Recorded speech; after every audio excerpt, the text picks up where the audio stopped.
The Satanists wanted to install their own tribute, a pagan idol, on the Capitol grounds, right next to the Ten Commandments. Billions around the planet are witnessing a world in the grasp of sadistic spiritual darkness. This unholy alliance has infected our governments, our religious institutions, and our societies. The world appears to be unraveling. But can the evil behind these dark supernatural forces be defeated? Is everything playing out just as the Bible predicted it will in the final days? At last, you can know the answers to mankind's most urgent questions and learn your destiny among today's events in the new, unprecedented work taking the prophecy world by storm. Gods and Thrones, Nakash, Forgotten Prophecy and the Return of the Elohim by best-selling author, former decorated law enforcement officer, and senior pastor Carl Gallups. This changes everything. Available now wherever fine books are sold.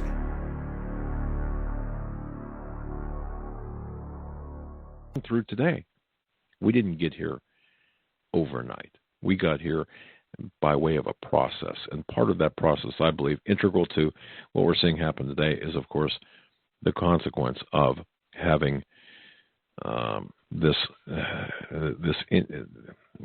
infiltration in America, inside the White House.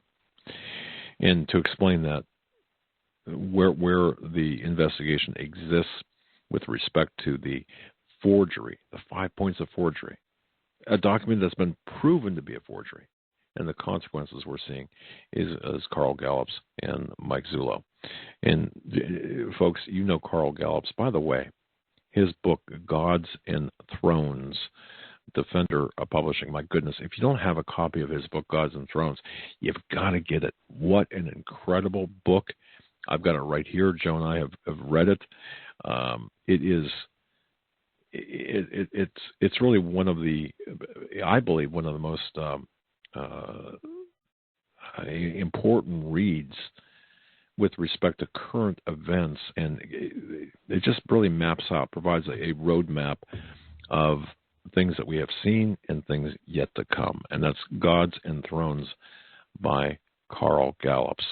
And Mike Zullo, I'm sure everyone knows who Mike Zullo is. He's an investigator. He worked for the Cold Case Posse. He was worked for Sheriff Joe Arpaio of Arizona.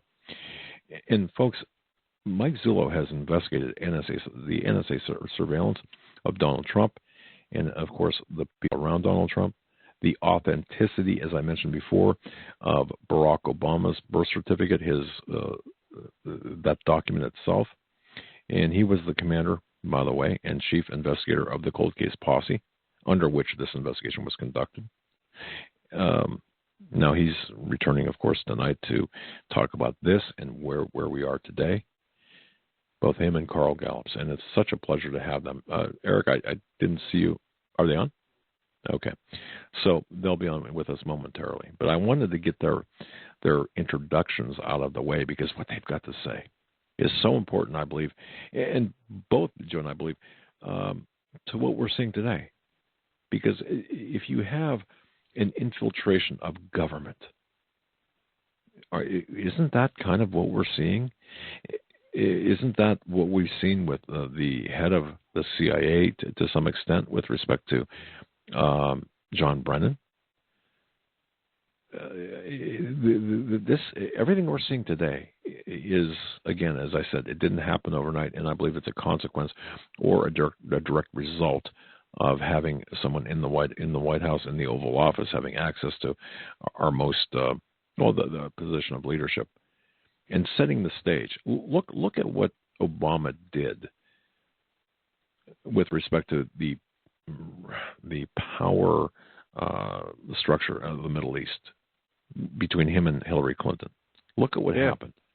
Yeah. So I mean, and it's amazing. After Obama's out of office, we see significant defeats of ISIS. Obviously, there's still a Syrian civil war, But what Obama and Hillary should have been indicted just for what they did to the Middle East, just for her comment of "we came, we saw, he died." I mean, what kind of monster? Even if it is a dictator, I mean, just her demeanor about the whole thing, like she was giddy about overthrowing a president of a country who was trying to help its own citizens. And Gaddafi was providing us with intelligence, Joe. Providing us with intelligence. He was cooperating in the war terror. It's said because he wanted to move away from the dollar and move towards a gold for oil type trading platform.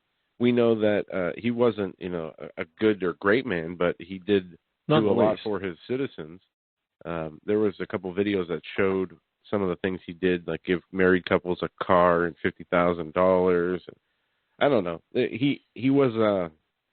It was crazy because it wasn't just an Assad. Look at Assad. They tore this country in half, caused hundreds of thousands of deaths.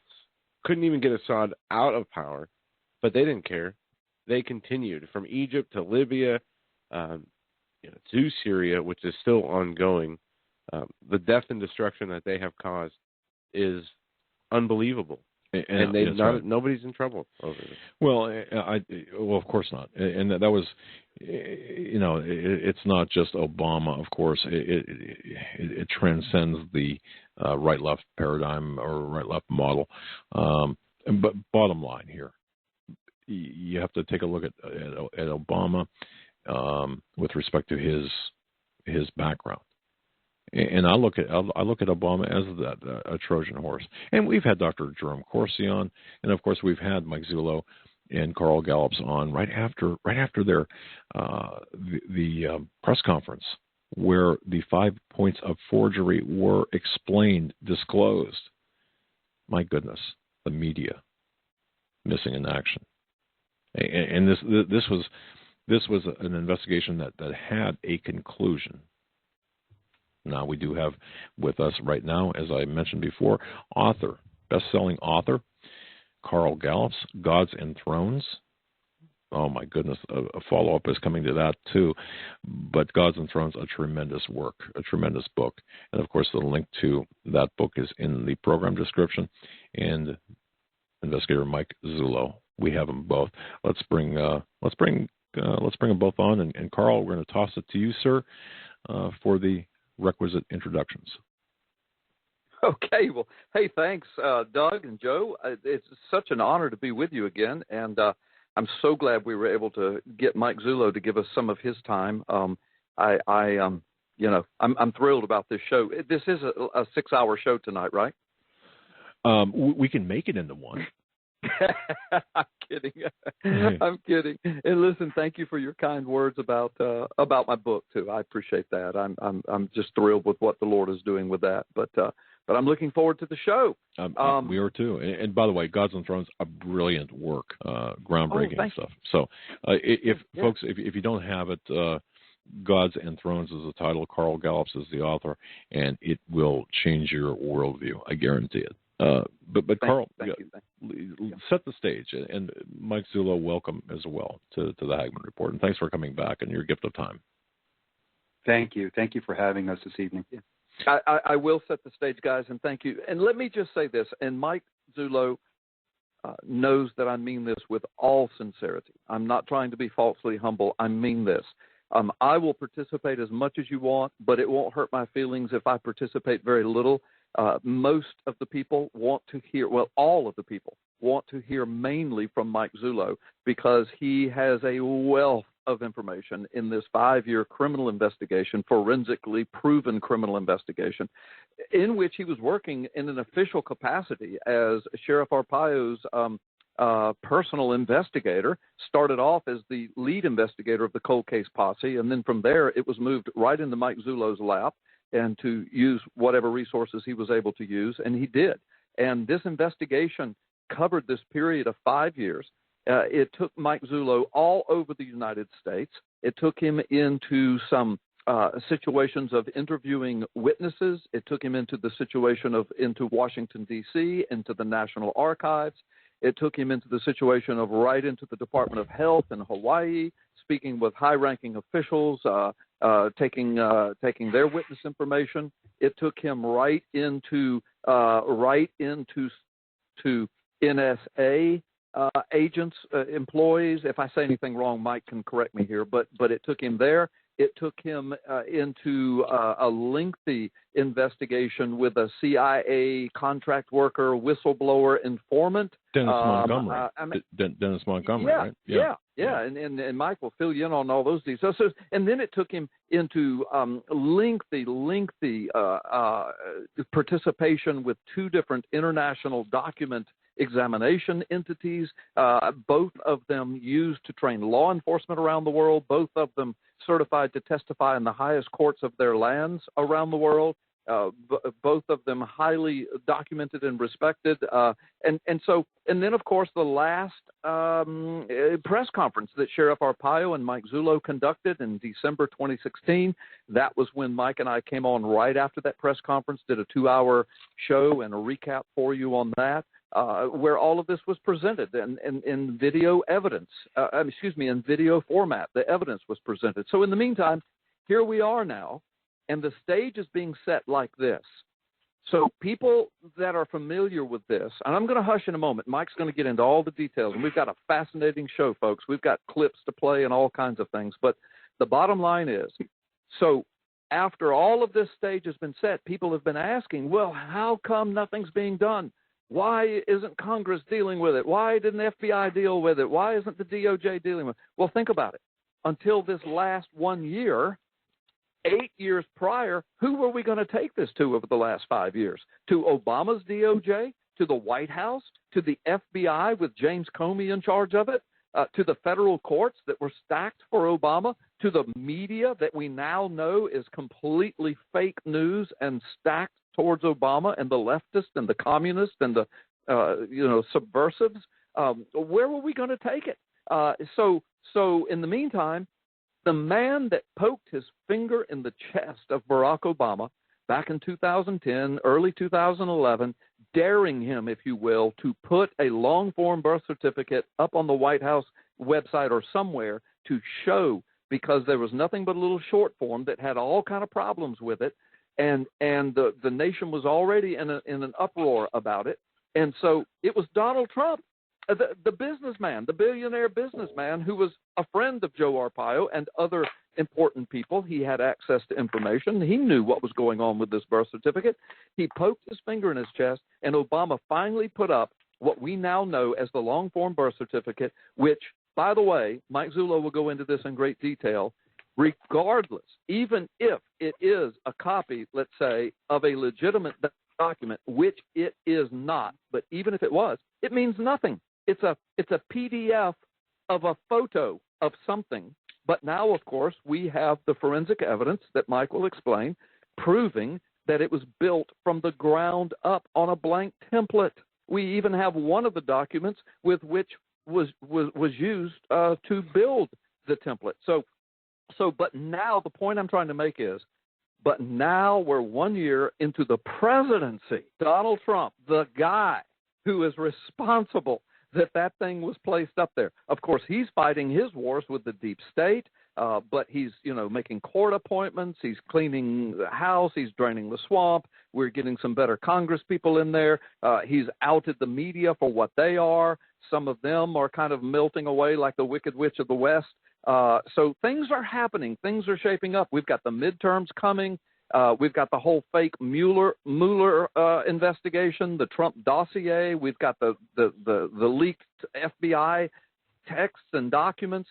In the meantime, Mike Zullo, Sheriff Arpaio, and I, because of my indirect contact with all of this investigation, we knew years ago that three-letter agencies were involved in this obfuscation of the birth certificate. We knew that three-letter agencies of the government were spying on U.S. citizens, even particularly important ones. We called some of them by name: Donald Trump when he was still a citizen, Chief Justice Roberts, and media figures, Michael Savage and others, Alex Jones and others. We knew that. We knew that all of this was going on. We knew the media was absolutely fake media and that it was an obfuscation wall for Barack Obama. We knew that that there was a piece of software that the CIA had invented or its contract workers had invented to hammer in to election agencies of various states, or to hammer into government agencies. Mike Zullo will tell your audience about some information we have about CIA trails of ISP addresses from the CIA into Hawaii Department of Health and the University of Hawaii, and into servers in Jakarta, Indonesia. So we've been knowing all of this, but there was nowhere to take it. There was nothing we could do with it in any kind of a way to getting some kind of judgment upon it. But things are changing, is what I'm saying, guys. So anyway, that's enough of a setup. The people want to hear from Mike Zullo, and he's got some details, so I'll hush. Well, thank you, Carl. Mike, we're going to turn it over to you, sir. Well, thank you, Carl. Thanks for that recap. I mean, really, where do you begin with this? This has been a nightmare plaguing the majority of Americans for 8-9 years now. I think this is going on, because it was going on way before we ever got involved. The sheriff's office, Sheriff Arpaio, and I got involved in 2011. In December of last year, or the year prior, I'm sorry, we presented our findings after 5 years of investigating this, and have determined with forensic expert analysis. And what we did, we determined early on that this was going to be viewed as nothing more than political fodder. And there were going to be accusations back and forth that this is nothing more than politics. So what I decided to do is reach out and locate two distinctly different forensic laboratories. One, a court-certified document examiner, actually located in Hawaii, actually someone who voted for Barack Obama, court-recognized expert, and I went overseas to Italy and made contact with an Italian firm who specializes in digital forensics, mainly computer child pornography cases. They train law enforcement over there on those techniques. And what I did is I took our findings, I took the PDF file, I sent it to both of these entities simultaneously, neither of them knowing about the other, and asked them to perform their due diligence and tell me the facts about the document and give me their verdict. Is it authentic or is it not? Both of them, without knowing of the existence of one another, the document examiner in Hawaii declared it to be an outright fraud, and the digital forensics team in Italy have concluded, based on their sampling size, that it is 1,000 times more probable that the document was fraudulently created, that it is inauthentic and unreliable. I don't know what else anyone can humanly do to put themselves in such a neutral position and allow the document to rise or fall on its own weight, but that's what I did. Those findings were released. It was a press conference here in Arizona. About the only place you're going to find the whole press conference is on YouTube at this point. That press conference was televised. We were made aware that Fox National was watching it.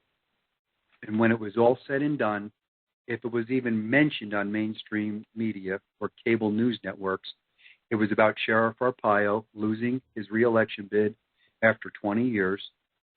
And they made no mention of the findings, just that he has wrapped up his investigation into that document. No one will put the findings out there. Yeah. And I challenge anybody to challenge them.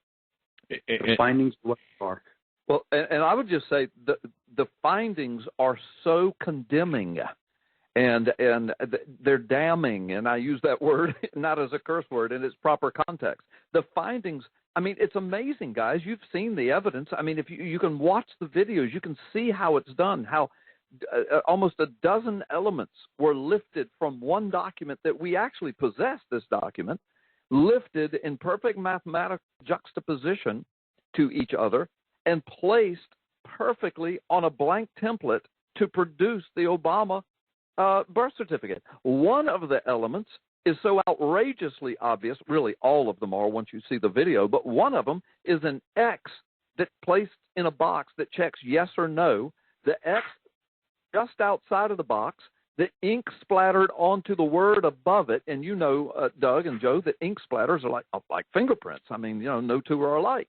And so that box was lifted onto the blank template, not in one place, but it was used in two places. I mean, what's the chances that the exact falling of the typewriter into a box would place an X in the exact same spot with the exact same ink splatter one time, much less two times on the same document? And then when you figure that even if that could happen, which it can't, how do you explain the fact that there are 10 other elements that also just happen to line up mathematically juxtaposed perfectly? And again, 2 document experts signed off on this.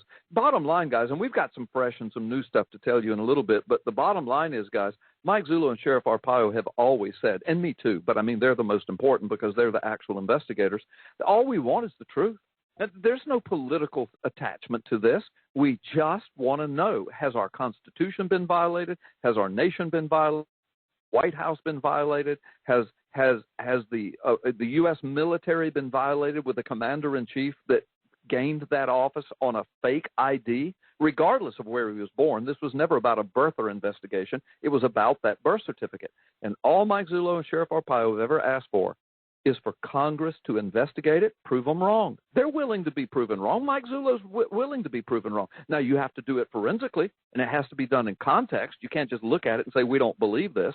But go do the same forensics. Pay the same kind of money that was paid to those agencies. Take the months and months of investigation. Take the 5 years of interviewing witnesses and experts and bring back a finding. But now Mike has said that, listen, if this thing was to go before Congress with all the evidence that he's already collected, it would literally take less than 1 day to air this thing out and prove it right or wrong. I mean, with the power that Congress has, the subpoena power, it would take a day, maybe 2 days total to bring this thing to a finality. But here's the thing that is so stinking obvious about it. No court will hear it. No Congress has heard it. No 3-letter federal law enforcement agency has heard it. And after Mike tells you some stuff, you'll know why.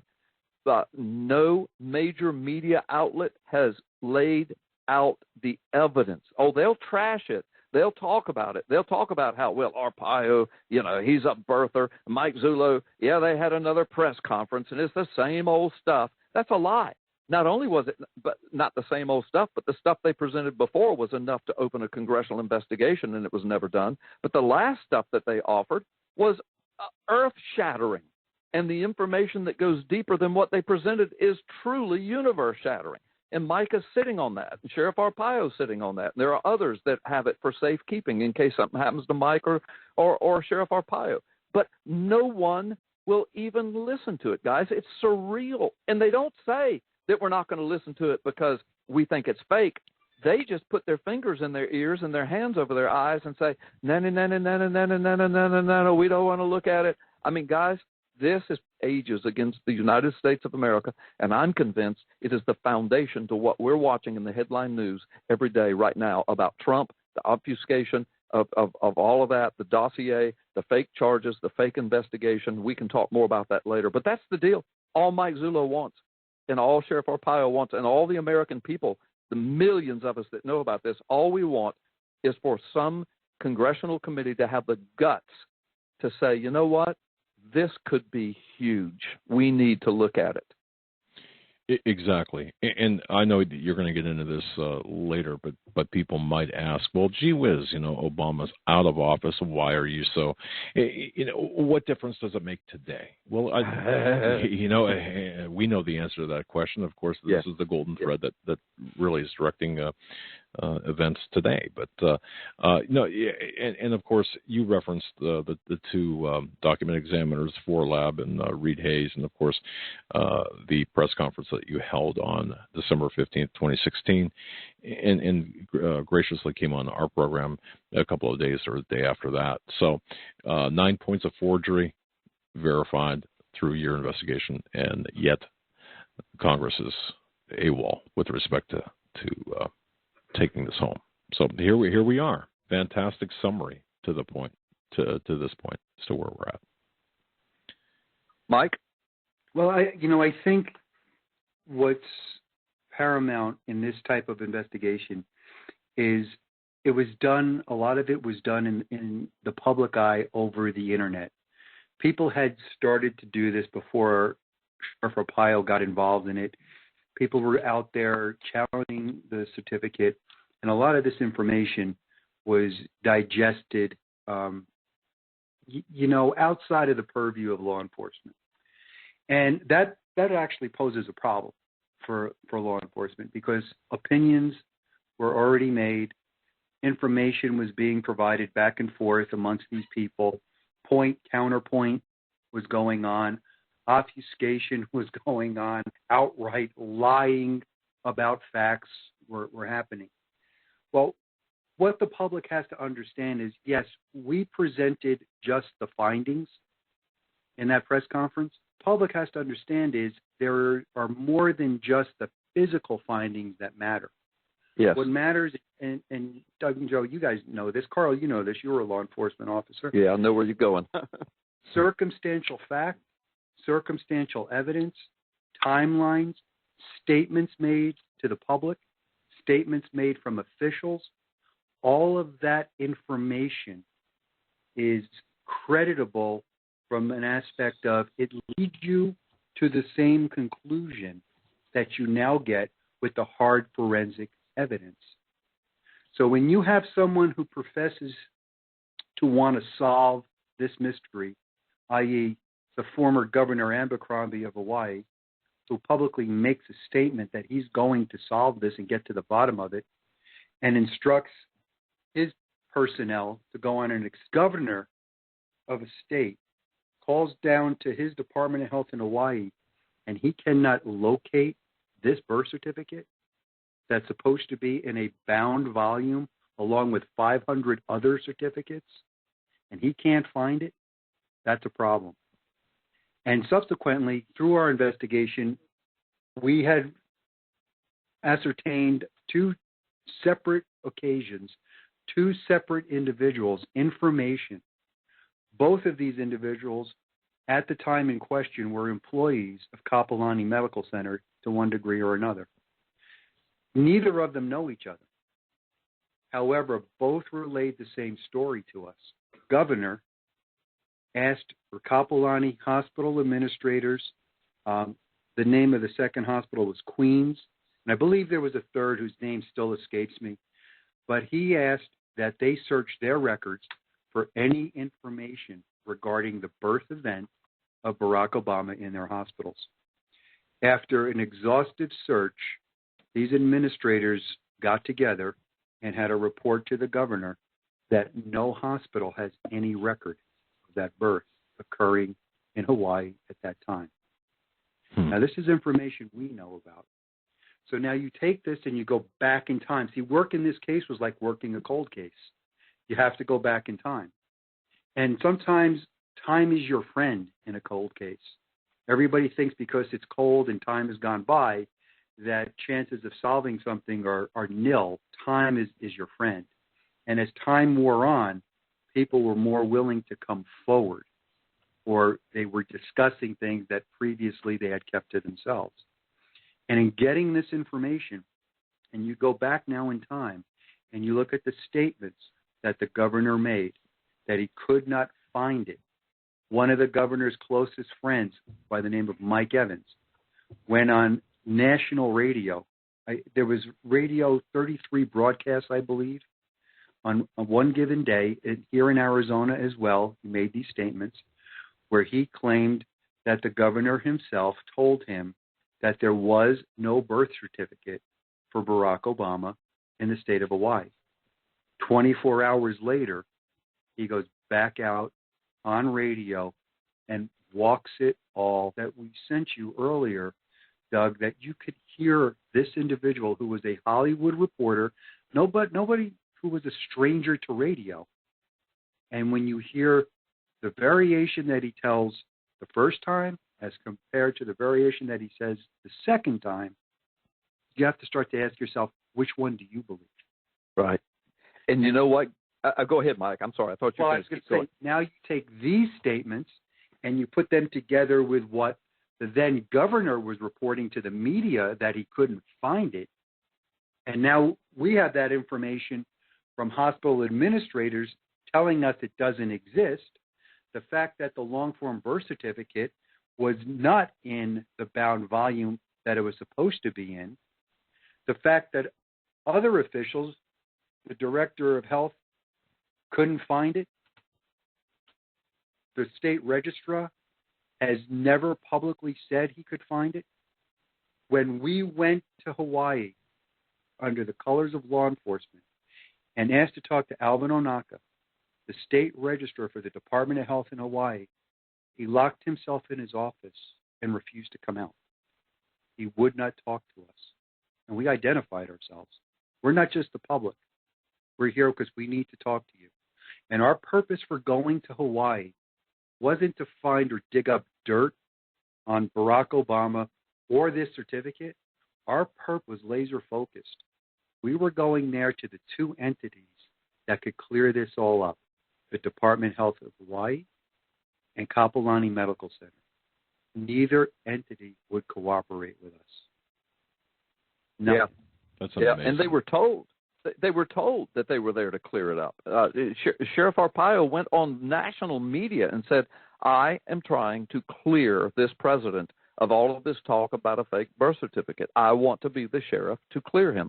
I mean, and so that was the thing. But, you know, I'm sure we're going to listen to these clips in a minute, but what Mike Zullo was talking about with Mike Evans, not only did he walk it back, but I want your listeners to pay very careful attention to when we play these little 1-minute clips, that not only did he walk it back, but he never did say, oh, yeah, we have found the certificate. Or, no, I misrepresented that.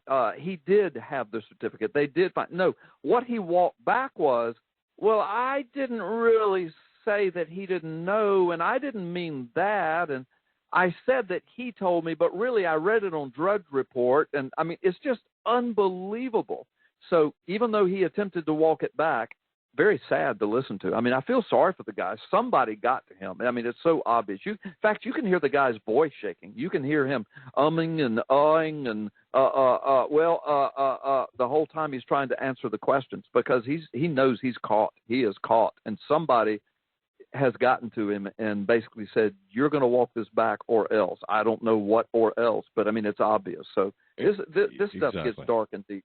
And we just so you know, we do have the 5 audio segments at the ready, and of course you're referencing celebrity journalist Mike Evans, and this really kind of made made waves back in, I believe it was January of 2011, and it was reported on by numerous, Fox News, for example, during that time period about how this celebrity journalist just denied everything, did the 180 as you indicated, and you're right. When we listen to these audio clips in studio before the broadcast, there's something definitely underlying here that is suggestive of perhaps somebody getting to him. So indeed. Yeah. Wow. Okay. And you know, it's interesting too, because the law firm that represented the DNC and others over the Russian dossier, I just want to say, defended Obama over his long-form birth certificate and birth certificate itself. And Donald Trump, of course, I've got all of the Twitter, all of Donald Trump's Twitter messages about Obama in front of me with respect to his birth certificate. Go ahead. Doug, I'm sorry, this is Carl. You know, speaking of the law firm, yes. Let me speak to Mike Zullo's integrity. I mean, Mike might have told you the circumstances, but he's not going to say it like I'm going to say it. Perkins Coie is the law firm you're speaking of. One of the document examiners that he went to, he said earlier, out of Hawaii, and an Obama supporter. Help me with the name again, Mike Zullo. Help me. Reed Hayes. Document examiner, Carl. Yeah. Mike Zullo went to Reed Hayes because Reed Hayes had done some work for Perkins Coie in the past and was identified as a big Barack Obama supporter. And Mike Zullo, and I don't know his exact words, but I know what he said to Reed Hayes, and he basically said, look, prove me wrong. And Reed Hayes said something along the lines of Mike Zullo is, look, Obama's my man. I'm not going to let anybody pull any trash on him. And Mike Zullo said, well, we're not trying to pull any trash. Would you investigate this? And Reed Hayes said something along the lines of, yes, and if I can clear him, I'm going to clear him. And Mike Zullo said, that's why I'm asking you to do it. I want you to clear him if you can legally. And he says, and Reed Hayes said, well, I'm not going to risk and jeopardize my business. I mean, because Reed Hayes has known all of the United States among law enforcement and various courts. And for his work, he's been written or been a part of writing 5 books on document examination techniques and law enforcement. And so Reed says, well, I'll tell you the truth. And so Mike Zullo said, that's all we want. And so that's Mike's heart. That's his integrity. He's not out to get this president, never was. And he went to a guy that, you know, that if he didn't have any integrity, he could have come back with some report saying, no, that birth certificate's fine. Of course, Reed Hayes didn't know that Mike Zullo had gone to another agency too, and they were kind of a double blind thing. Sure. But Reed Hayes came back. I mean, a guy that worked for Perkins Coie. He came back and said, oh, my gosh. In fact, what was it, Mike? The words he used on the X, I think he said, this is the smoking gun or something like that. Nail in the coffin. The nail in the coffin. Yeah. I've got that exact quote right here, nail in the coffin, and the his research proves that this was a fraudulently manufactured document. Yes. So, Mike Zullo, do you want to start playing some of those Mike Evans clips, because this will show the listeners exactly what you're talking about. Yeah, right before we do this, though, Doug, 2 little notes. I want to make sure we go back to Perkins Coie, the law firm, because there's some interesting dynamics involving them. And I want to make sure that we go over the verification in lieu of a certificate issued to the Secretary of State in Hawaii. I believe another one was in Mississippi, if my mind serves me right. And one was also issued in Kansas. And I want to go over those with your audience so they understand why we're not accepting these as a verification of anything. Sounds good. Okay, I've made note of that, and we do have, again, the 5 audio segments ready, and this, of course, is celebrity journalist Mike Evans about Abercrombie and the certificate of live birth certificate, and the search thereof, and his 180. So you go ahead and tell us where you want to go and how you want to do this. Well, why don't we just play the first clip and we'll just go down the line. All right. So Eric, the tech, that would be number 11, clip 11. Well, Neil promised me that when he became governor, he was going to cut through all the red tape. He was going to get Obama's birth certificate once and for all and end the stupid controversy that he was not born in the United States. Yesterday, talking to Neil's office, Neil says that he searched everywhere using his power as governor, at the Kapiolani Women's and Children's Hospital and Queens Hospital, the only places kids were born in Hawaii back when Barack was born. No Barack Obama birth certificate in Hawaii. Really? Absolutely no proof at all that he was born in Hawaii. Wow. Now, he went out. He loves Obama. I mean, he purposely did this to get rid of that question. Now, got some egg in the face. I mean, now he admits publicly that there is no birth certificate. Well, and Mike, the addendum to that is there's this story of there was a birth announcement, but it's been explained his grandparents could have called the newspaper and said, hey, our grandchild was born.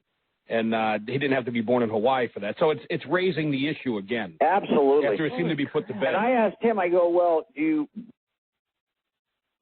All right, I think that concludes I asked him. Don't forget, I asked him. Yeah. Wow. All right. Okay, so what you've got there is you've got this radio interview that I believe was out of Minneapolis when it occurred. And he is out there and he is emphatic, yes, that he got direct information from the governor himself. They couldn't find a birth certificate, that he could not locate one. And he goes into this big explanation on how he reached out and how he spoke to him, and Neil told him. As a matter of fact, I don't know if it's in any of these clips, but he identifies Neil Abercrombie, a close friend of his, as an Obama lover, that he was fanatic. I think that's in the second clip, number 22, I think. Yes. Okay. So you have to understand, this is the guy's mindset at the time. He is out there kind of wearing that big badge on his chest. I know the governor, and I spoke to him personally. Yeah. We just play the next one. All right. And by the way, that was from KQRS out of Minneapolis, I believe it was, on the morning of January 20th of 2011. This, according to the notes I've got from FoxNews.com. And Eric, play clip 22.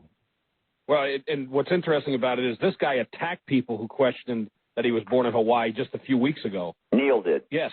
Yeah, I mean, I'm telling you, Neil and I are buddies, and during this whole inauguration, when I was in Washington for those 10 days, spent a lot of time with Neil, and anytime anybody come up and bring this up, you're right, Neil was almost militant about it. I remember him as a kid. He was from Hawaii, born and raised in Hawaii. So, needless to say, I think he was probably shocked more than anybody with the whole thing. I mean, don't you have to produce papers that say, in fact, you were born in the United States? So, wouldn't you? You'd have to. Well, there's been a certificate of live birth, but that's being questioned too because you don't have birth certificate. There has to be one at the hospital signed by the doctor verifying birth and a birth, but there isn't that. It's like baptism papers. It's not worth the paper it's written on, really. Well, Mike, how hard would it be to go back and find out what doctors were on then? Apparently he can't find any of that, and it said that they were there. And guys, please hear Mike Evans represent. He doesn't call him Governor Abercrombie. He calls him Neil. Neil. Neil and I, we were in Washington, D.C. Neil and I were at the inauguration. Neil, I called his office, and he said, and Neil said, and Neil told me that he was going to get to the bottom of it. I mean, that don't forget that. When we get to the denial part, when you play that clip, don't forget all of the context there. His emphatic declarations of what Neil, his best buddy, who he was in Washington, D.C. with at the inauguration of Obama, Neil told him.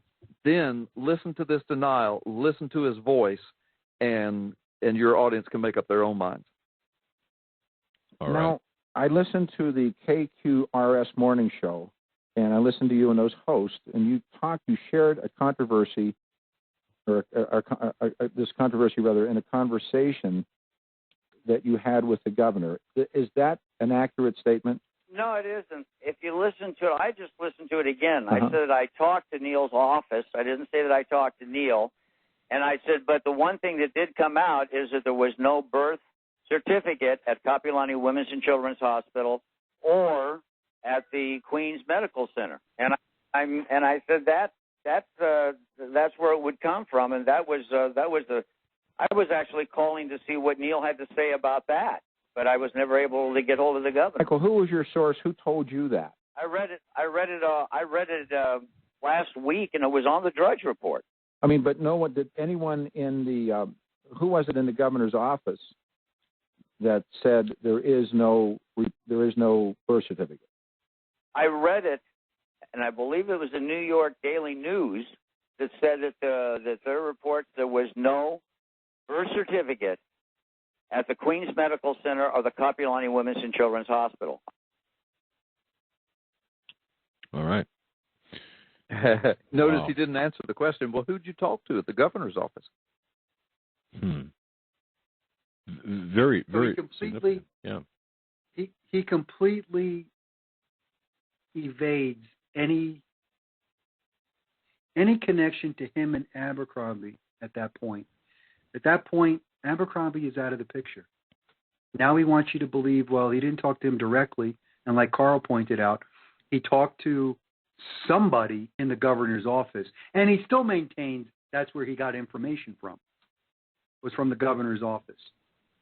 So when you take these two statements and you compare them together, what's the one undeniable conclusion? They couldn't find a birth certificate. Couldn't find it. That's right. Doesn't matter anything else he says at that point, they can't find it. No matter what individual he went to no one could tell them they had it in their possession. And that becomes a big problem down the road, especially when it comes to the releasing of this PDF file that is the only, quote, document, unquote, that the public has ever seen. And that PDF file has no probative value. It has no legal significance. It is not a birth certificate. It is not a document issued by the Department of Health in Hawaii. Statutes do not permit that, and you couldn't use it to get a dog license. Yet that is the only thing the public has seen. And then what do? They take that document and they sequester it where no one could ever see it again. And after we go through this, we'll talk about the only journalist permitted to see that document was Savannah Guthrie, who takes a photo of it with her 4-megapixel iPhone at the time in a dark room on a table, and there's problems with that when you compare the photograph of the document she took to what the rendering is of the PDF file. So it becomes even more problematic. So let's just finish these clips out, and we'll get into that in a second. All right. And I listened to you and those hosts, and you shared a controversy, or this controversy rather, in a conversation that you had with the governor. Is that an accurate statement? No, it isn't. If you listen to it, I just listened to it again. I said I talked to Neil's office. I didn't say that I talked to Neil. Michael, who was your source? Who told you that? I read it last week, and it was on the Drudge Report. Okay, now let's go back to Mike Evans' original interview and listen to what he actually said. Well, Neil promised me that when he became governor, he was going to cut through all the red tape. He was going to get Obama's birth certificate once and for all and end the stupid controversy that he was not born in the United States. Yesterday, talking to Neil's office, Neil says that he searched everywhere using his power as governor at the Kapilani Women's and Children's Hospital and Queens Hospital, the only places kids were born in Hawaii back when Barack was born. There is no Barack Obama birth certificate in Hawaii. And one more time, here's what Mike Evans' response was when he was challenged on another radio program. Michael, who was your source? Who told you that? I read it last week, and it was on the Drudge Report. That's amazing. That So, flip-flopping. You know, it's pretty evident at that point in time that he is trying to cover up for something that he said the day before, had not formulated this completely in his thought process. And when he's challenged on a question, now he wants to tell you, well, I read it on the Drudge Report. Well, how does that compare to, I spoke to the governor, I called his office, and now I read it? And you think if, and just this observation, if he was blowing hot air, if he was lying in his initial comments, there would be no reason for him to back off that lie because he wasn't being pressed on it or called out on it. So what would be the other reason to change his story? And if it's not because he was lying or caught in a lie, then that you have to look at the intimidation angle or being backed off of his talking points. Please remember, these clips we're playing, they're pretty fantastical. but the bottom line is these clips, you can't convict anybody with these clips. Like Mike said, these are circumstantial pieces of evidence, but they're huge because everything we're playing on these clips, all of these years later, is still fact. No one has seen a birth certificate. And you've got a governor who ran on the promise that he would produce the birth certificate to the world. He would bring it out and produce it, who not only could not, but did not, and then lost the election, I think probably kind of sort of because of that. And then you've got this Hollywood reporter who he's not a nobody. He's on syndicated radio all the time.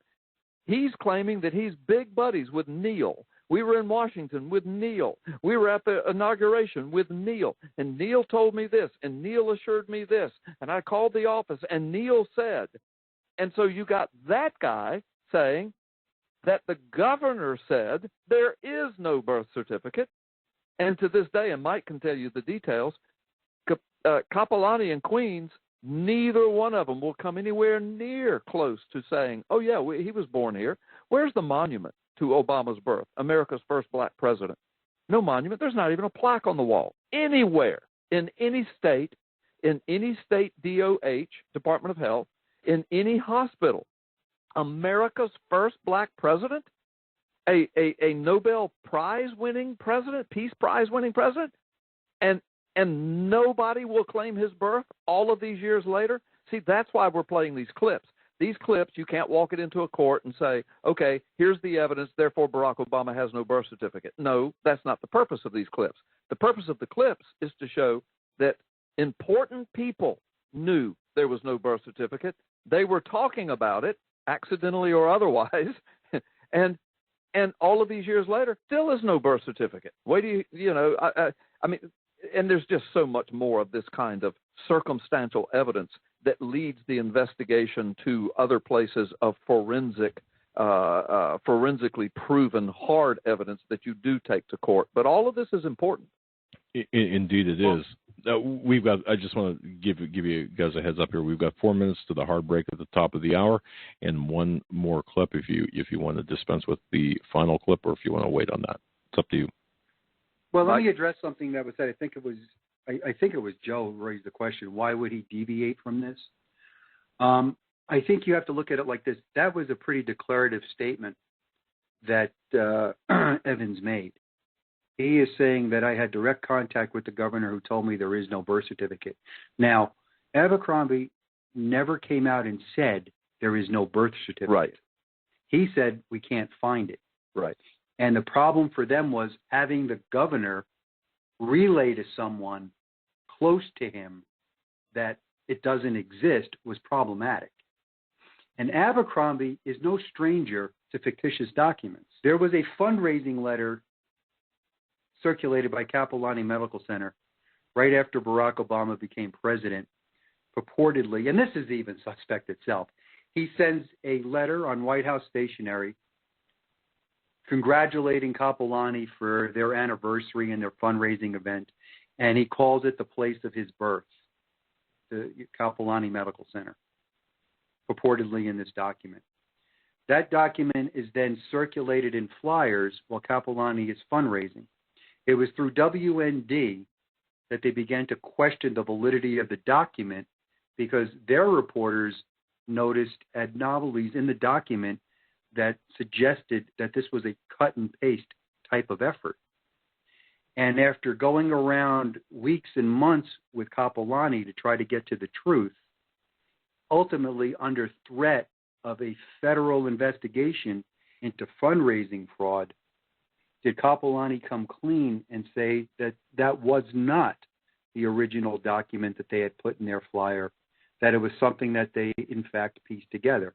Now, this is taking pieces of the president's signature, inserting different verbiage into a document, and circulating it around. And who's at the nexus of that was Abercrombie. Because Abercrombie was the person who read this purported letter at a fundraising event. And when they compared the information in the original letter, it differs from what Abercrombie read. So these people are no strangers to cut and paste and making phony documents. So he's got that issue. On top of that, Abercrombie was also someone who was reported in the media as saying that he was present when Obama was born and got jammed up and had to walk that back. And then he said, well, I remember him playing softball or stickball or something like this. And there's a problem with that because he would have been around 4 or 5 years old. And at 5 years old, he was off in Indonesia. We are talking in Hawaii. We're talking with Carl Gallups and Mike Zullo. Guys, we're right up against the break, and we are 1 hour in. We have 1 hour left. We're going to continue to break this down on the other side with both of our guests on this Friday edition of the HAGMANN Report. So stay tuned. We will be right back after this quick break. Don't go anywhere. This Friday edition of the HAGMANN Report, our special guest, Carl Gallups, carlgallups.com, and investigator Mike Zullo from the Cold Case Posse. There, I got audio back in my headset. Thank you. It's perfect, Eric. We made some changes, folks, in terms of audio and cabling here at the studio, which is why we are actually audio only on YouTube tonight. But no matter, the subject matter is critical. It's important. And I want to point out that investigator Mike Zullo spent, and Joe Arpaio had said this specifically. Mike Zullo dedicated 5 years of his life to this investigation. 5 years. And to me, that's so important. And of course, Carl Gallups being a part of this as well. And the importance cannot be understated, especially against the backdrop of the news that we're seeing today. So with that, I'm going to turn it back over to Carl Gallups. Carl, if you don't mind, if you want to just superintend this presentation, go ahead. Yeah, well, thank you. Yeah, and again, not trying to be falsely humble, but and thank you for your kind introduction. But let me just say, the blood, sweat, and tears in this thing is in the lap of Mike Zullo. I mean, yeah, I was indirectly a part. They graciously allowed me to be a part. I did some a lot of media representation of it. Sheriff Arpaio did deputize me as a special deputy. That was to hold me accountable for what I said, and it was to hold them accountable for what they were telling me. And but I didn't have arrest powers. I didn't actually conduct the investigation. I did help Mike where he asked me, and he would bounce a few things off of me, et cetera. But man, you're right. 5 years, blood, sweat, and tears. Some of that blood is still dripping. Some of the sweat and tears are still dripping. And but this thing is not over, guys. And we can talk about this later. And I don't know how much Mike will want to talk about it, but I can talk about it for hours. I believe with all of my heart that what we're watching in the headline news, the foundational platform of it all, is this birth certificate. And if you want to, guys, I mean, I can lay out the scenario. Just from my past many years of law enforcement, connecting together the circumstantial evidence along with the hardcore forensic evidence. I'm not claiming to have any inside knowledge. This would just be my forensic opinions. But I'm convinced, and I can tell you, even Sheriff Arpaio is convinced and has said publicly that the sham of a federal trial that he was saddled with, that President Trump came along later and pardoned him from, he was convinced that whole thing was about the fact that he dared to investigate this birth certificate. And please remember, guys, there is no state in this union that officially recognizes in writing, with a plaque, with a statute. There is no hospital anywhere in these United States of America that officially recognizes with a plaque, with a statute, with a declaration, with an affidavit that Barack Obama was born there. There are none. Nobody has handled a paper document with a raised seal backed up by microfilm. Now, you think of it, guys. If your identity was called into question in a very serious nature and you had to clear yourself, would you spend millions of dollars on obfuscation and marginalizing and calling people tinfoil hat wearing conspiracy theorists? Or would you just spend $15 and 20 minutes of your time and go produce the birth certificate?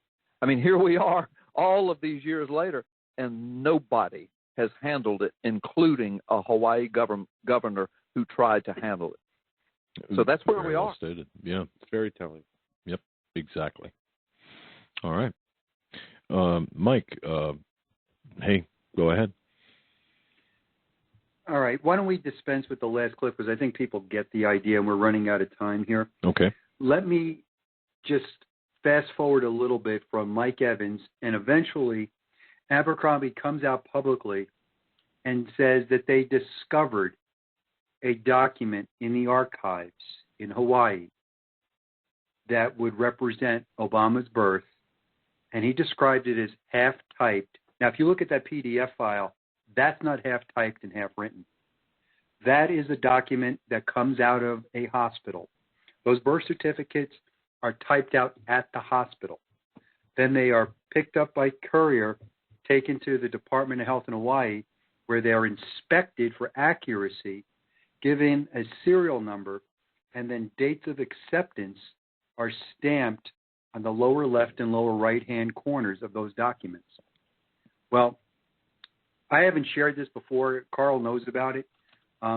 We are in possession of a Hawaii birth certificate. My memory serves, it's a year before Obama's. Obama's was 1961. I believe this document was created in 1960.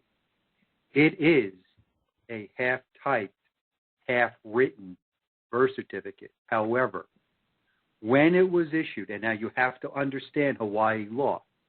Hawaii law says anybody could walk in and report a birth, and under their statute, the Department of Health must issue a certificate. Must. There's no discretion. This document, half-typed, half-written, does not have the child's name typed on the document as if it was in a hospital. Matter of fact, it is handwritten in. Other information is handwritten in. And right on the front of this document, there's a line underneath those date stamps that I just described to you, accepting of the document. There is another field that asks for an explanation of any alteration that happened to that certificate. And right in that box, it says that in 1964, now mind you, this happened, I believe, in 1960 was the date of birth. 1964, the name was added to the certificate. Now, you got to take that back and understand what that is. The acceptance dates on this 1960 birth certificate accepted by the registrar's office as being valid didn't occur to 1968. So that tells you that half-typed, half-written documents were not complete. They were missing key information. Therefore, they couldn't be filed properly. Now, is that to say that's what Obama has? I don't know, because that document that Abercrombie referred to has never seen the light of day. But here's the issue. Let's give him the benefit of the doubt. Let's say for some unknown reason there was missing information on his documentation. And the document we have in our possession shows the mother who gave birth to this individual was of the age of 14. There was father's name was missing. There's other information missing on that document.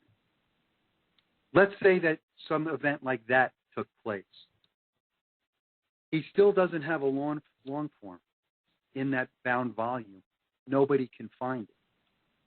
That means what you see in that PDF file, specifically where it says the birthplace was Kapolani Medical Center, and they can't find her certificate, it didn't happen there.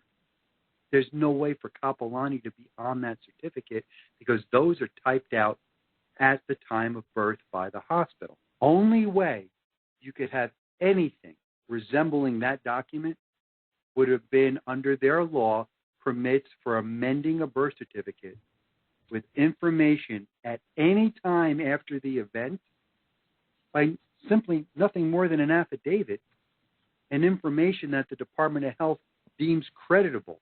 And they have no investigatory capability. So they're going to subjectively decide what's good and what isn't. Well, if that's the case, what that allows to happen is the original document, under giving him the benefit of the doubt, half-typed, half-written, is now sealed away in a separate file, and the newly created document with the updated information becomes, quote, the original birth record. But in fact, it is not the original birth record. It's been amended. But under Hawaii law, you don't look at the first document anymore. It's sealed and has to be retained somewhere else and can only be opened through court order. Again, Kapolani couldn't be the place of birth. Taking an affidavit for someone, that's pretty thin. You don't investigate it. Then you go down to the August acceptance dates, August 8th, 1961. Well, if it was an incomplete document, half-typed, half-written, it can't have those acceptance dates because if it had the acceptance dates, it would have been in the bound volume, like every other birth certificate. So there is a major problem here, major problem. Going forward now to 2011, when he released his long-form birth certificate, there was a press gaggle that took place an hour before. Presented the Democratic National Committee in legal challenges regarding this birth document. White House counsel at the time of the release of this certificate was the guy by the name of Robert Bauer.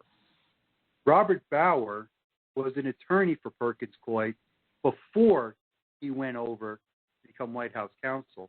He was Obama's personal attorney.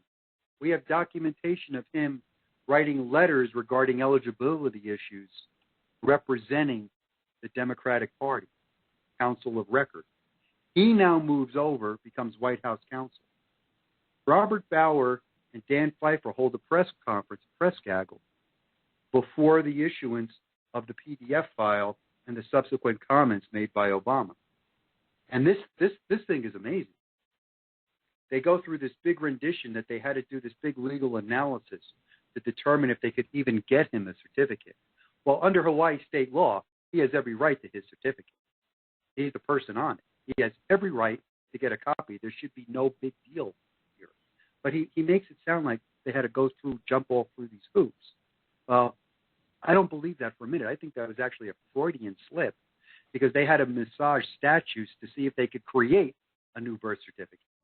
That's what I believe. That's speculation on my part, but that's what I believe. Wow. During this press gaggle, if you notice, you never see the long-form birth certificate. You never see anyone holding it. You never see the President of the United States holding his own birth certificate when he makes the announcement. And in the Q&A going back and forth, a reporter asks a question. He says, "You've got 2 certified copies according to this study." Now, I don't know what study he's referring to. Must mean according to their handouts.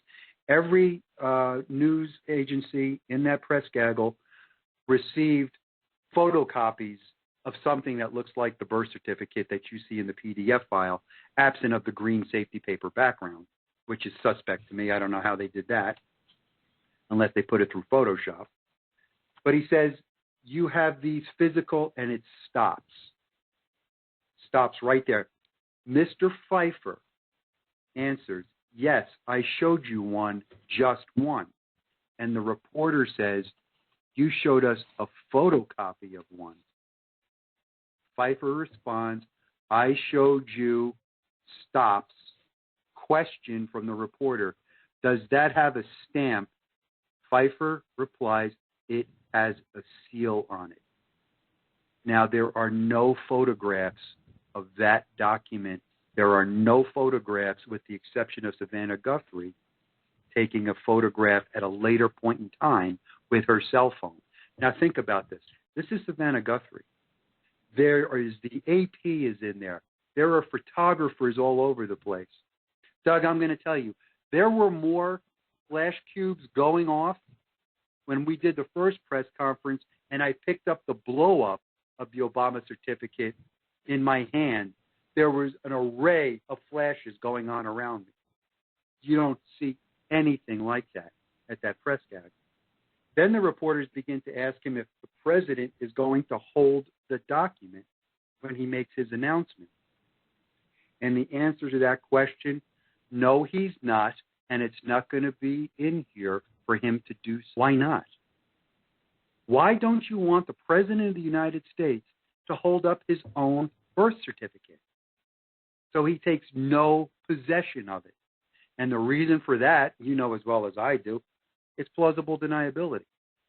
They sent, according to the testimony, not testimony, to the transcript of that press gaggle, Robert Bauer says that they sent Judith Corley, the president's new personal attorney from Perkins Coie, to Hawaii on an overnight trip to pick up 2 certified copies of his birth certificate. Perkins Coie's going over there, picking them up on a turnaround to Hawaii, brings them back, goes through all of that, and nobody displays the actual certificate. You got to start to ask yourself why. What are they concerned about?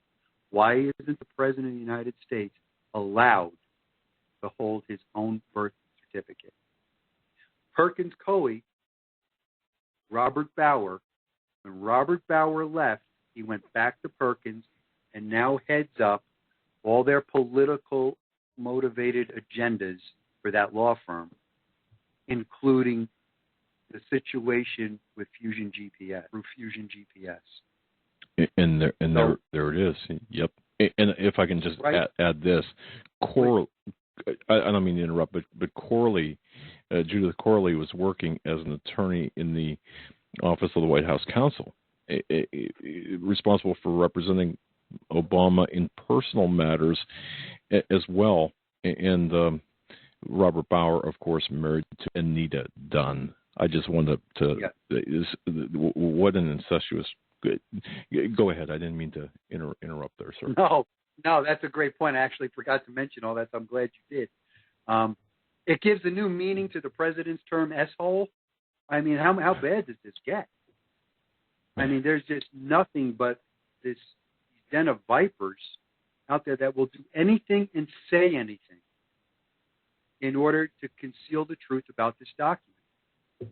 So obviously there was something with this document that they don't want the public to see and or know about. Even if they wanted to release the half-typed, half-written version, it would have had problems. If they wanted to release it after they amended it by Hawaii law, it has to be stamped clearly that it is amended and has no probative value. It can no longer be relied on. So then you have a bunch of these challenges go on through courts about eligibility and about the long-form birth certificate. And this is the thing that really amazed me in my research on this. Hawaii statutes make it very clear who has a right to see a document and who doesn't. And they have to determine that you are a person that has a direct, tangible interest in that vital statistics record. And that would be the registrant, who's the person who the birth certificate was issued to, the spouse, the parents, descendants, all kinds of things like that. But there's one item in there, item number 9, that says a person whose right to inspect, or a lot of these challenges, some of them took place in federal court. Federal court. No one petitioned a judge for an order to have Hawaii produce the verified long-form copy, hard copy of that birth certificate. And that's also including representatives of the Mississippi Democratic Party in a lawsuit that was instituted by Orly Tates over this very issue, in lieu of a certificate. So they're not producing that certificate. For some reason, nobody wants to produce it. The Secretary of State in Arizona, this law firm representing the Mississippi Democratic Party got one as well. And there's a third one out there. I believe, I can't remember exactly where it was issued, but I know for a fact that it was nothing more than the same wording used by our Secretary of State in Arizona to get it. Kansas got it. And let me just read these verifications. What to Hawaii Revised Statute 33-14.3, I verify the following. And it goes down, the birth certificate is on file. The name of the person is, Department of Health file numbers, time of birth, name of hospital, father's age, whatever information was requested, that's what was given to them. And then it says this right before it has the seal of Alvin Onaka, the state registrar, confirming the information. In the Arizona situation, it says, additionally, I verify that the information in the copy of the certificate of live birth for Mr. Obama, not verifying the copy of the document as being a certificate of live birth. It's only verifying that the information contained is what's in their files. Now, when you get to the Mississippi case, those lawyers got a little smarter. Let me just back up 1 second. The the Arizona verification has Alvin Onaka's certification. It says, I certify that the information contained in this vital record on file with the Department of Health was used to verify the facts of this vital event. Now, keep in mind what I told you. You could amend these things where the newly placed information now becomes the facts of the vital event, and the other information is sealed away out of everyone's sight. It's got a stamp on it with his signature, PhD, Alvin T. Onaka, but it has initials to it. It looks like a JK or a GK next to it. That's an indication Alvin Onaka did not stamp that. Someone else stamped it on his behalf. When you get to the Mississippi verification, this was clever. This is how they have it worded. Pursuant to Hawaii Revised Statutes 3, the original certificate of live birth for Barack Hussein Obama II is on file with the State of Hawaii Department of Health. Number 2, the information contained in the certificate of live birth, now understand what he's saying, published at www.whitehouse.gov and reviewed by me on the date of this verification, a copy of which is attached with your request, matches the information contained in the original certificate of live birth for Barack Hussein Obama II, only saying that they're verifying information contained. They're not verifying that, yes. They're not saying it's something they issued. They're not saying that document even looks like that. They are just verifying information. And again, that information from a 1961 date birth event could have been put in that file in 2008, 9, 10, or 11, anytime. It could be put on in the future with another amendment. Hey, Mike. No, I'm sorry. I was going to say, you keep going. I thought you were finished. But tell the audience, because the point you're raising now is tremendously important. Tell the audience the case in New Jersey, for example, how that can be put on file and then presented by an unknowing clerk, and it looked like it's absolutely authentic, because maybe you were already going there. I'm sorry. I thought you were finished. No, that's okay. And I just want to point out on this Mississippi verification, this time the initials of Alvin T. Onaka are next to his name. So this was really wordsmith in such a way to give this illusion that the certificate is real. However, at any time, someone could have petitioned the judge in front of this case to put out an order to produce the real document, and no one pursued it. This attorney could have pursued it, because under Hawaii law, he has every right to ask for this. Hawaii law gives an attorney in a legal case the right to get a certified copy of a birth certificate, and no one got it. Now, Hawaii didn't offer it up, and obviously no one, either naively or purposely, did not ask for it. As far as information, what Carl was talking about, there are a couple cases, but one in particular in New Jersey, which was brought to my attention, and I took special interest in because I was a cop in New Jersey. There was a Department of Health director who was receiving money for the service of implanting false identity documents, i.e. birth information, into files in the Department of Health Vital Statistics Office. I think it was in Jersey City, if I remember right, fraudulently creating those documents. In doing so, here's what would happen. The illegal alien who is going in now to get the fraudulent document presents some form of ID, most likely fraudulent, to an unsuspecting clerk. The unsuspecting clerk goes, retrieves that file information. Everything appears to be in order, and like any good clerk, does their job and issues a certificate. All the while, it's fraudulent, and all the information contained in it is fraudulent. Here's our problem with the half-typed, half-written statement that Abercrombie made. No one has seen that document. No one could attest to that document's authenticity. It was out of the normal protocol chain of custody that a birth certificate would have at the Department of Health.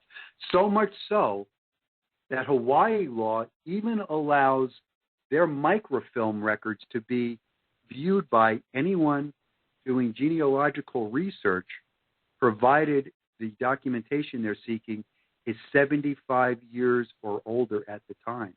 That means Hawaii knows how to open up the door to the microfilm vault and take a look at some microfilm. You would think the governor would have had someone go in and look at the microfilm. You would think that Alvin Onaka would have been smart enough. He's a PH. Go unlock the vault door to the microfilm rolls, and let's see if we can find this guy's birth certificate. I bet you that happened, and I bet they couldn't find it.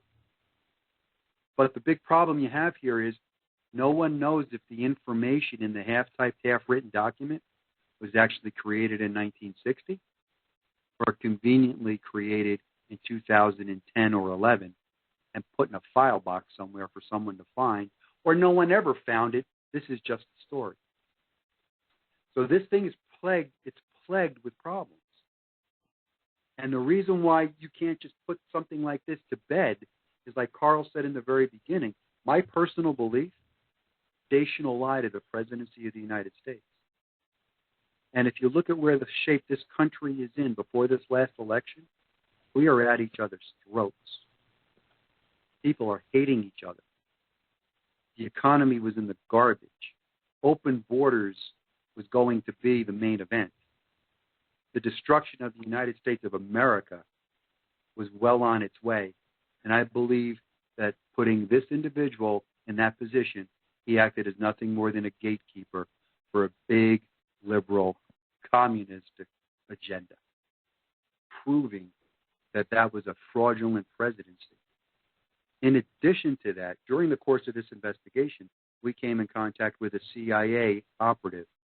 His name was Dennis Montgomery. Now, his reputation has been trashed by the government, but for good reason, because they didn't want him to ever talk about what he was doing.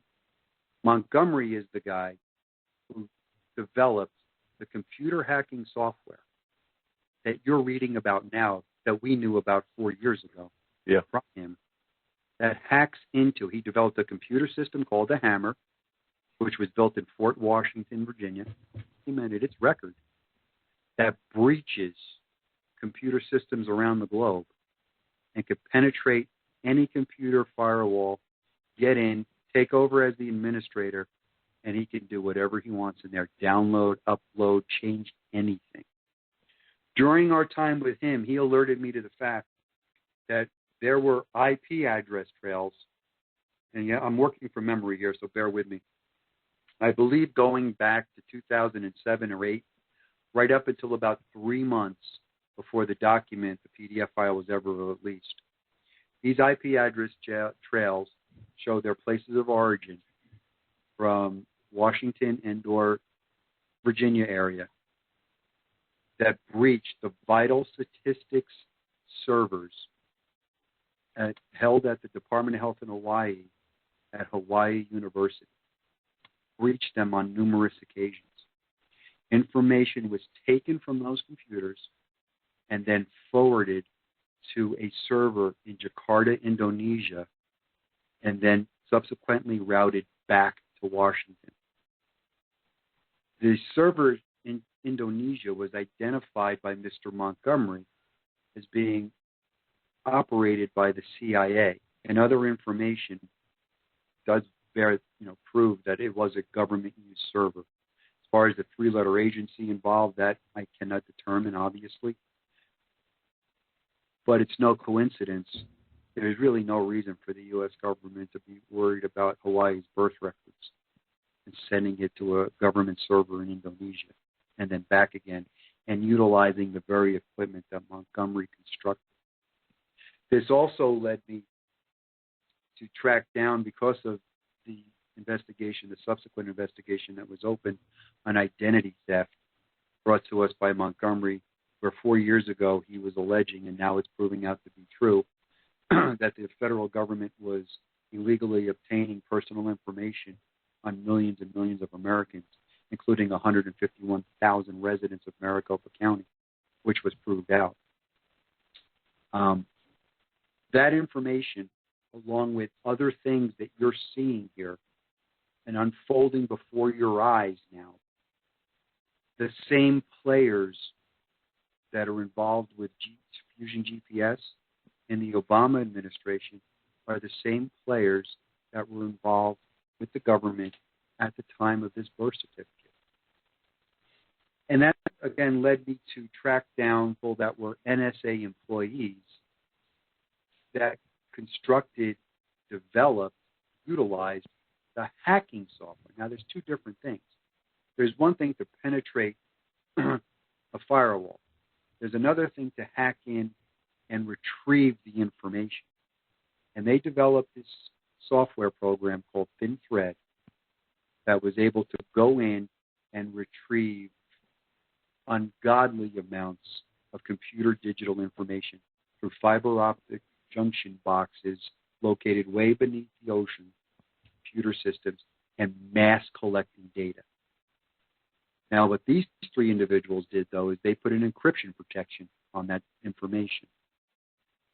Ultimately, their work product was taken, and parts of it were doled out to another program called Trailblazer. Trailblazer was developed by the NSA, only it was absent of any of the Fourth Amendment protection devices that ThinThread had. In other words, it was naked mass harvesting. Program developed by the three NSA guys who ultimately became whistleblowers, gave up their careers, and lives were ruined for doing it, had an encryption program in it, whereas they can get, just for an example, they got your cell phone information. If you as law enforcement wanted that information, you would have to petition a FISA court judge who would then give them an order to decrypt just that information. If there was other information now developed, other phone calls that you wanted to look at, you had to go back to the FISA court, get another court order, and they would just unencrypt that information. That was ThinThread. These guys got pissed off when they took ThinThread, turned it into what was called Trailblazer, and removed that apparatus out of their software. And now it was a vagrant collection of information, unprotected, just out there, random information just being seized. What Montgomery also told us was they got so sophisticated with it that they didn't have to just do random harvesting, they could target you. And the way they camouflaged this was to target you and collect everything else around you, so it looked like it was a mass harvesting program with no in target all along. We also got information from him about wiretaps, legal wiretaps, which we took this information to a federal judge. Sheriff Arpaio, it was determined by Montgomery, was illegally wiretapped. This guy had phone numbers of people that I didn't have, and were verified through that office. We took all this information to a federal judge, and as fate would have it, eventually it ended up going to the FBI. It went to the FBI that were achieved for Dennis Montgomery by Larry Klayman. I put Larry Klayman and Dennis Montgomery together because he was going to need legal representation in this. He went for 4 or 6 hours, I believe it was, and he was interviewed by the FBI, and he produced not only all that information, he produced the birth certificate information as well.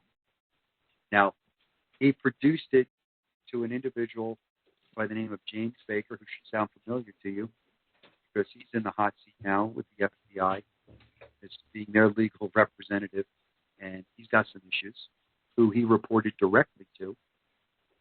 And for 2.5 years, now going on 3 years, the FBI has sat on this information. So much so that Larry Klayman filed a lawsuit trying to find out what did they do with it and what are they going to do. They've never acted on it. But when you're seeing this stuff unfold before your eyes, this was stuff we knew was going on years ago. Try to get somebody to listen to you. They think you're crazy. I tell you the ridicule I've gone through, even from my own agency, thinking I was out of my mind. And now it's all coming out. So you have this certificate with all these problems that it should take a trained FBI investigator a week to solve, and nobody wants to look at it. Nobody would look at it. FBI wouldn't take any calls on it. There was no place we could turn to bring it. We couldn't go to the DOJ. Loretta Lynch was running the DOJ. We couldn't go to the FBI. Couldn't go to the CIA. Where do you go? So we take it to a federal judge. It's still the FBI. And there is so much more. We just don't have time. This document, in my opinion, was the opening of a gate to allow the fundamental transformation of America to occur. If you remember what Obama said in the beginning, that's what he pledged was coming. And he's got a guy, we have a guy here, every identity document has a problem. His birth certificate has a problem. His elective service card has a problem. His life narrative has a problem. His girlfriends in his own memoir are now called composites. I don't know what a composite girlfriend is, but he's got them. He's got them. I don't know what that is. They're composites. Everything about him is plagued with a problem. Unbelievable. Yeah. Wow. Can I speak a little bit now, giving my assessment opinion, but it's learned and it's based upon contextual forensic information, but it is only my opinion as to how everything with the birth certificate ties in directly to what happened in the headline news today, for example. Can I do that? Sure. Go for it. Okay. Well, I mean, if there's something else more important you need to ask, please do. I'm not trying to hog it. It's just that, you know, I'm pretty passionate about this. Think of this, guys. Think of this. We go all the way back to Barack Obama coming in office. Before he even went in office, I remember I was on the air as a radio host, and actually I was a co-host of a show back then in 2007, and somebody came on and said, yeah, this guy running for president, Barack Obama, you know, he doesn't even have a birth certificate. He's not even from here. I was nice to the guy, but I was very skeptical. And I was so naive back then to say something like, well, no, they wouldn't let that happen. You know, who's they? You know, the DNC, the RNC, the federal government, the Supreme Court, Congress. I don't know. I just had enough faith in America that they wouldn't let some person that didn't have proper identification be the commander-in-chief of the number one superpower of military in the world. And so I said, I doubt that. I really think you're off base there. Well, anyway, let me just speed up. As time went on, it became very apparent that something was just smelling. And so Obama goes in office, and this thing is still dogging him. So up comes the little short form. And I think there were two short forms, weren't there, Mike? I mean, the first one had some problems, then another one showed up, something like that? Yeah, the first one was actually a forgery, and it was admitted to. Yeah. I mean, how does that happen? And with a president, I mean, I could see how that would happen with a taxi driver or something. Nothing disparaging against taxi drivers. I'm just saying. I mean, I could see how that would happen. But the president?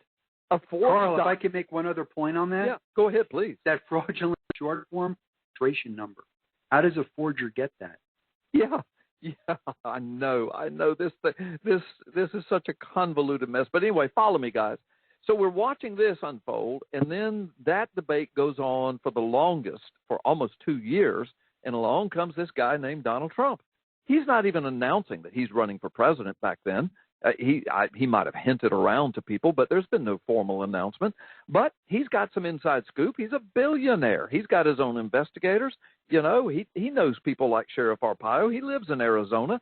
And he sees this debacle going on, and he loves our country back in 2010. He's concerned, so he uses his bully pulpit to challenge Obama. Look, get rid of all these short form junk pieces and put if you're from here, if you've got a birth certificate, put it up there. Everybody else would. You're the president. Good gosh, man. What's wrong with you? I mean, he just shamed him and shamed him and shamed him. And that was about the time that Jerome Corsi was getting ready to release his book, Where's the Birth Certificate, and all of his investigation. So in the meantime, the long form goes up, and that's when all of this investigation ensued through Maricopa County, Sheriff Joe Arpaio. He was petitioned by a bunch of his we might have been defrauded in our election. You're the sheriff. You need, what if this guy's birth certificate is fraudulent? What if it's fake ID? Please investigate this. So Sheriff Arpaio gets a hold of Mike Zullo, his chief investigator of the cold case posse back then, says, look, I want to be the one to clear this guy. Please do this. Let's check this out. Mike Zullo doesn't know anything about anything back then as far as the birth certificate went. He didn't pay attention to that. He didn't care. He was just a lawman, a cop, an investigator. He walks in, he tells the sheriff, yes, sir, I'll do my best to clear it. And so he looks at it, and cold case posse, they do their investigation, and he goes to the sheriff and says, Sheriff, I got bad news for you. This thing stinks to high heaven. And the sheriff said, oh, my gosh. And he said, are you sure we can't get this cleared? And Mike Zullo says, Sheriff, we cannot clear this document. It's got too many problems. Well, anyway, so subsequently, 2 press conferences were held showing all the evidence they had. The media, what'd they do? They challenged Arpaio's authority to investigate it. They didn't even look at the evidence. They didn't even talk about the evidence. It was like, well, what authority do you have to do this? Well, can you imagine if Donald Trump, if it was legitimately accused that he was absolutely using fake documentation for all of his identifying documents, and the media showed up and said to the investigators of that crime, what authority do you have to do that? We don't want to talk about the evidence you've collected. We want to talk about what authority you have. I mean, that's surreal. It was surreal. When Mike Zullo and Sheriff Arpaio knew, oh, my gosh, we've got a national obfuscation going on coming right out of the White House, and the media is involved. And so anyway, we know the rest of the story. It starts going forward, and then 5 years of all of these investigations ensue. The next thing you know, it's getting closer and closer, and along comes another sheriff's office election, another sheriff's election coming up. But right prior to that, you've got all these suits being filed or cases being filed against Arpaio, and he's disobeying federal orders and all these allegations. He's dragged into a federal court, and shortly before an election, and then finally a federal judge determines that he is guilty of a misdemeanor contempt of court charge. So now they've got a, quote, criminal charge against him right before and right during his election. And then we find out that George Soros comes in to Maricopa County, pumps millions of dollars against Arpaio into Arpaio's opponent, and conducts this big multi-million-dollar campaign against Arpaio. And in the meantime, he's been dragged into federal court and accused of or charged with contempt of court, misdemeanor, fine, and or a small jail sentence. So they're thinking, watch me now, because I'm going to bring it up in today's headlines. Here's what I believe the plan was. This birth certificate is an absolute fraud. Mike Zullo knows that. Sheriff Arpaio knows that. I know that. 2 digital document international entities know that and have signed affidavits to it. Other witnesses know that. We know this. It is an absolute ground-up fabrication. It's a fraudulent document. Guys, there are at least 5 crimes involved with that. Doug, you know this. Number 1, if you create a false document for ID, that's a felony. Number 2, if you possess false ID, that's a felony. Number 3, if you use it to identify yourself, that's a felony. Number 4, if you post it on a government website as your identification, that's a felony.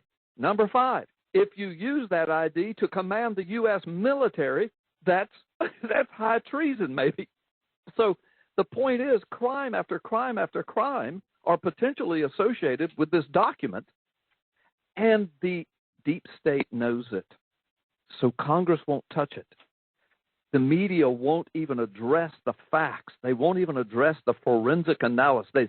They've never, no media source has ever come forward, no major media has ever come forward and said, here's the forensic analysis. Here's what they found out. Look at this video. Look at these documents. Here are the affidavits of the 2 companies. Nobody's ever done that.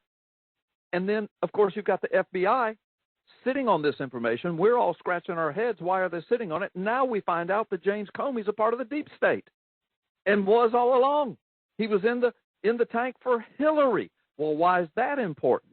because watch, guys, Hillary Clinton was sure she was going to win the presidency. Now we've got these texts coming out of the FBI from a high-ranking official and his mistress. They're saying, we got this Trump dossier. We got to keep him out, but there's nothing there. There's just nothing there. And then they're saying, the secret society has met, and we've got to have an insurance policy, and we've got to have a plan B. What's all of this about? It's about Donald Trump winning the presidency. Want him to win the presidency when just a few years prior he was the hero of America, because he's the one that started the whole birth certificate thing. And if he wins the presidency, he will be the executive officer who can make this happen. He can put judges on benches. He can put Supreme Court justices in. He can put a new cabinet in. He can appoint new FBI directors and CIA directors. He can appoint a new DOJ head, and on and on. They were thinking, oh, my gosh, we can't let this man win. And who's Donald Trump? He's a businessman. He's not a politician. He beat the Clinton machine. He beat the Obama machine. He beat the DNC machine. He beat the Jeb Bush machine. He beat the whole Bush machine. He beat Marco Rubio machine. He beat the guy from Canada. I can't remember his name right now. He just walked through a field of 17 seasoned deep state candidates and beat them all. The hand of God, I believe, was on that. And they freaked out, guys, because what they thought Hillary Clinton was going to hands down win this, they were going to make sure. They'd use the hammer, they would use thin thread, they would use whatever they had and all of their wranglings to make sure Hillary Clinton won. And if she won, you had Joe Arpaio they were going to put in a jumpsuit with handcuffs. They were going to take him and put him in jail. All of the media would be there clicking pictures of Joe Arpaio in a jumpsuit and handcuffs. He would be deemed this thug, run-of-the-mill criminal, so that if he ever mentioned birth certificate again, they could say, oh, yeah, look who's talking about the birth certificate, this convicted, lying, criminal, contempt of court, idiot sheriff. That's what they were planning. Hillary Clinton was going to bury everything with the help of James Comey and all of the other deep state guys, and it all fell apart when Donald Trump won the election. And they are terrified that this information is going to come before a congressional committee or a real law enforcement agency of the federal government or a real DOJ. It's all going to be exposed. People would go to prison for the rest of their life over this. The DNC would never win another election in our lifetime and probably in our grandchildren's lifetime. They know this. They're guarding it with their life. They're playing for blood. This is deadly. They're trying to get Trump out before he gains momentum, before he gains the power he needs to bring this to light. Because everything Mike Zullo and I are talking about, Donald Trump knows. People know. There are congressmen that know. There are law enforcement officers that know this. You just have to get the dominoes in place. And in the meantime, the deep state, including high-ranking officials in the FBI, we now know from their texts, they are viciously, desperately trying to take him out of that office. Does that make sense, guys? What an exquisite, very eloquently done opening statement and closing argument. I cannot think of anything greater, and this ties into everything we're seeing today. Yes. And Mike Zullo and Sheriff Arpaio, Carl Gallups laid the foundation, exposing the fraud. The enormity of this is just mind-boggling. Wow. It's probably the most devastating crime committed against a government in the history of the world. And the reason I would say it like that is because you have to put everything in context. Have other crimes been committed that have been atrocious against government officials and kings and emperors and all that? Of course. Caesar Augustus and and all of that. But the reason I say in the history of the world is because there has never been a more powerful military engine, a more powerful economic engine, a more powerful, blessed, unbelievable nation in history, on the planet. And for it to be usurped by a man using fake ID, to run our government, to run our military, to run our economy, and then the whole deep state engine and three-letter government agencies using hacking software go into action to thwart the entire, perhaps, electoral system one way or the other, and to install a man who does not have proper documentation, and then cover it up to threaten, to obfuscate, to do all they can, media, judges, congressmen, whatever it takes to cover their crime, their potential crime. This is my opinion. That is probably the largest crime ever committed against a government and a nation of people in the history of the planet. Absolutely. Wow. It's foundational to everything that's on the news right now.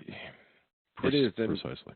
And I wonder, as many people have talked about, if Trump, if this was one of the first things he looked into when he got in office, obviously he was one of the ones who was brave enough to be very public about this issue when it was so unpopular. And still is.